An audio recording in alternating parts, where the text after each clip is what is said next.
Hey there, everybody. It's Maggie from Personal Euphoria with today's plank story. If you don't want to plank on the story, that's okay because it would be a long plank. You're going to do what we call pandiculation. So much like when you wake up and you would naturally stretch, just kind of like push in opposite directions. You can use a wall and kind of push off of it, but you're just going to play with whatever inspires you to pandiculate. But like reach out your limbs, push down to go up, really try to move and be stretchy, just like first thing in the morning. All right, so I think many of you, if you've been hearing my plank stories, you know that it was my goal to hike all the 4,000 footers in New Hampshire by the time I was 40. And I did that. And then like a year after I did it, I realized like I hadn't applied for my badge, which I did want. So I submitted for the badge, and you have to write all the dates you hiked every peak and write an essay.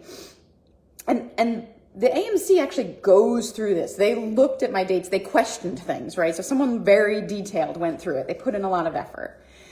And when they sent me my badge, which was so exciting, they informed me that there was like a dinner and a night where people could come get their certificate of completion. And if you didn't want to come, they'd mail it to you. And I hadn't known that existed. And it didn't really compel me to go, but enough people said to me, Maggie, you got to go finish the story. Like you can't miss out on this. So I went up. It was in New Hampshire.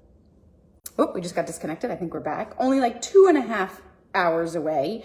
At a high school, and Matt and I are driving up, and I'm like, how many people do you think are going to be there? And he's like 50 to 100. And I say, yeah, it's going to be small, like 50 people. What age group do you think they'll be? And he's like 20. And I say, oh no, like 20-year-olds wouldn't care about this. Like this is going to be 40 and older. And we pull into the Exeter High School parking lot, and it is packed. And Matt is like, there's more than 100 people here. And I was like, well, there must be a sporting event tonight. No, there were at least 700 people there for this event.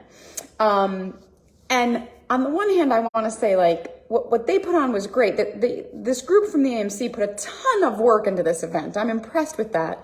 But it was like the most boring graduation ceremony for hikers. So first of all, what you find out is like the fact that you completed the 4,000 footers is no big deal. There are like much smaller select groups of people that have done what's called the New England 115, where they've hiked the 115 highest peaks in New England. And then you get like extra brownie points for doing it in winter. And there's all these other groups that are like more selective. They did something more challenging. And then they get to the 4,000 footers, and it's been a record-breaking year, they think, because so many people hiked during COVID. So over 800 people applied to get their badge and certificate this year. Now, they hadn't all shown up for the ceremony, but I don't know, like 500 of them had. And unlike graduation, where they line you up in order and they ask the audience to hold their applause to the end, this was not. We all sat wherever we wanted, and they'd call down Susan from Amherst, Massachusetts. Clap, clap, clap. Peggy from wherever. Clap, clap, clap. Bob from wherever. Clap, clap, clap.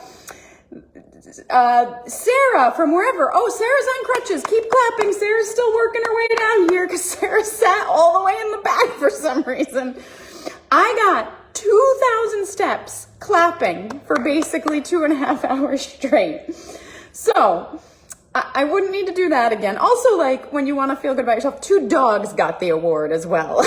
So it wasn't even just for humans, but it was fine. Actually, the certificate they made you, I should have brought it for this, is really quite beautiful. It's like a piece of art. So I'm not disappointed that I went, but it did make me laugh. And the population was definitely was generally on the older side. In fact, I would say most of the people who were doing the 115 in New England were probably retired. I'm guessing. But anyway, it was still fun, and it wraps up my story. But I said to Matt, I am tempted to maybe do this 115, but I don't think I'm ever going back to this certificate ceremony. As always, guys, have a great day. Thanks for listening, and keep